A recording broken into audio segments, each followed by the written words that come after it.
আসসালামু আলাইকুম ওয়া রাহমাতুল্লাহি ওয়া বারাকাতুহু। ইন্নাল হামদালিল্লাহ ওয়াসসালাতু ওয়াসসালামু আলা রাসূলিল্লাহি ওয়া বা'দ। আজকে আমরা জানব যে সমস্ত গর্ভবতী নারীদেরকে জিন ডিস্টার্ব করে, জিন তাদের কাছে আসে, হ্যাঁ, স্বপ্নে শারীরিক সম্পর্ক করে। গর্ভবতী ছাড়া এমনিতেও যদি কাউকে জিনে ডিস্টার্ব করে, বিশেষ করে শুধুমাত্র নারীদের জন্য হচ্ছে আজকের এই আমলটা। দুষ্ট জিন ডিস্টার্ব করলে, জিন যদি কাউকে না ধরে, আপনি যদি সামনাসামনি জিনে ধরা রুগী দেখেন, মনে হবে এগুলা গল্প কাহিনী, এগুলা ফাও।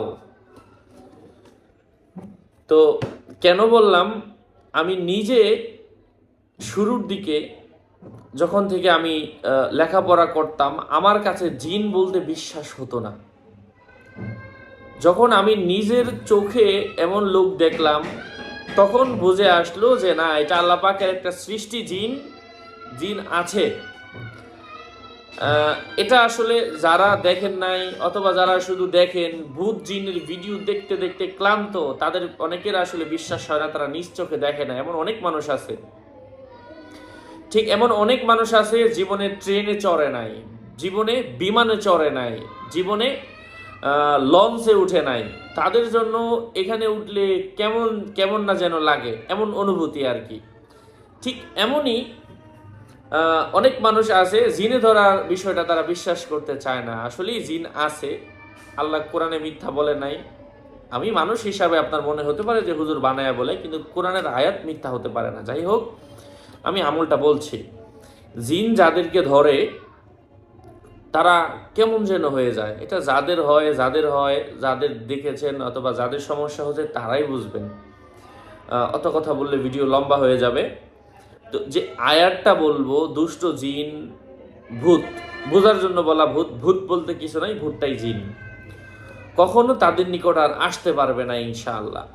এই আয়াতটা, যে আয়াতটা বলবো সূরাতু আল জাসিয়া থেকে, এই আয়াতটা মিশক আম্বর জাফরান কালি দিয়ে লিখে আপনি নিজের সাথে ধারণ করবেন। আল্লাহ পাকের অশেষ রহমে সমস্যা আজীবনের মতো দূর হয়ে যাবে। তো এই কালিটা সংগ্রহ করতে হবে। যদি অরিজিনালটা কোনো জায়গায় পান ওখান থেকে, অথবা সরাসরি আমার সাথে যোগাযোগ করে কালি, অথবা আমি যে কিতাব থেকে আমল শেয়ার করছি, আমল, দোয়া, স্বপ্নের ব্যাখ্যা, রুকায়া, এক কথায় আপনি আমার শিরোনামগুলা যে ইউটিউবে দেখতে পাচ্ছেন ভিডিওগুলো, ওগুলো সব বই থেকে নেওয়া। যোগাযোগ করে আমার থেকে নিতে পারেন 01908183699 কালি, অথবা বই সংগ্রহ করতে চাইলে। এবার আমি আয়াতটা বলে দিচ্ছি। এটাই আমার নাম্বার, এটা ছাড়া অন্য কোনো নাম্বার নাই, আমার কোনো ইমো নাই, হোয়াটসঅ্যাপ নাই, টিকটক নেই।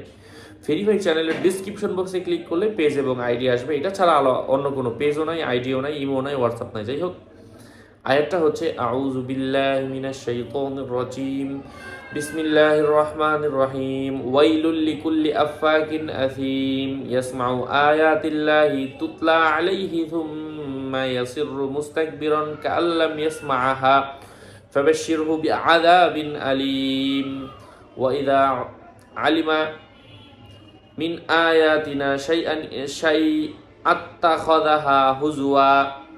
শাইআন ইত্তাখাযাহা ভেঙে বললে এভাবে, শাইআন ইত্তাখাযাহা হুজুয়া উলাইকা লাহুম আযাবুম মুহিন মিন ওয়ারাইহিম জাহান্নাম লা ইউগনি আনহুম মা কাসাবু শাইআন ওয়ালা মাত্তাখাযু মিন দুনিল্লাহি আউলিয়া ওয়া লাহুম আযাবুন আযীম। যাই হোক, আল্লাহ পাক আমাদেরকে বোঝার তৌফিক দান করেন। আরও আপডেট পেতে সাথেই থাকবেন। সকলের মঙ্গল, সুস্বাস্থ্য, দীর্ঘায়ু কামনা করে এখানেই শেষ করছি। দেখা হবে অন্য কোনো এপিসোডে। আগামী এপিসোডে আসার আগ পর্যন্ত সবাই সুস্থ থাকবেন, ভালো থাকবেন। ওয়াসসালামু আলাইকুম ওয়া রাহমাতুল্লাহি ওয়া বারাকাতুহু।